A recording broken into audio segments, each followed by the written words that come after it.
বিরতির পর স্বাগত। কেন্দ্রীয় সরকারের আত্মনির্ভর ভারত, আর এই আত্মনির্ভর ভারতকে এবার সামনে রেখেই দেখা গেছে এনএমএসএ প্রকল্পের অন্তর্গত বেনিফিশিয়ারিদের মধ্যে ছাগল এবং শূকর ছানা বিতরণ অনুষ্ঠান অনুষ্ঠিত হয় রাজ্য বিধানসভার মুখ্য সচেতক কল্যাণী রায়ের হাত ধরে। এবং সোমবার তেলিয়ামুড়া কৃষি তত্ত্বাবধায়ক অফিস কার্যালয়ে এই অনুষ্ঠানটির সূচনা। এই অনুষ্ঠানে তেলিয়ামুড়া মহকুমা অন্তর্গত পূর্ব হাওয়াইবাড়ি এলাকায় মোট 50 জন বেনিফিশিয়ারিদের হাতে ছাগল এবং বরাহ ছানা তুলে দেওয়া হয়। এদিনের এই অনুষ্ঠানে বিধায়িকা কল্যাণী রায় ছাড়াও উপস্থিত ছিলেন মহকুমা কৃষি তত্ত্বাবধায়ক ডক্টর সুব্রত রায়, হাওয়াইবাড়ি গ্রাম পঞ্চায়েতের গ্রাম প্রধান সহ অন্যান্যরা। তাছাড়া এদিন এই মহকুমা কৃষি তত্ত্বাবধায়ক অফিস কার্যালয়ের কনফারেন্স হলে বেনিফিশিয়ারিদের নিয়ে এক আলোচনা চক্র অনুষ্ঠিত হয়।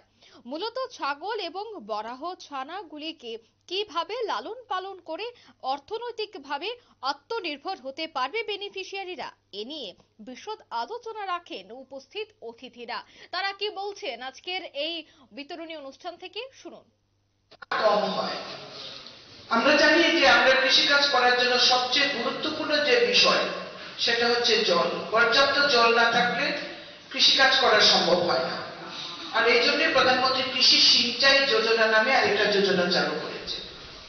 তো যে জায়গায় বৃষ্টি কম হয়, বৃষ্টির জল থাকে না, সেই জায়গায় এবং যে জায়গায় জলের অভাব বা ঘাটতি দেখা যায় কৃষি ক্ষেত্রে, সেই জায়গার মানুষ যাতে জীবন জীবিকা নির্বাহ করতে পারে, পরিবার পরিজনদের যাতে প্রতিপালন করতে পারে, তার জন্য একটা ব্যতিক্রমী উদ্যোগ নেওয়া হয়েছে, যে যার মাধ্যমে কৃষিকাজের বাইরে গিয়ে পশুপালনের মাধ্যমে মানুষ যাতে জীবন জীবিকা নির্বাহ করতে পারে।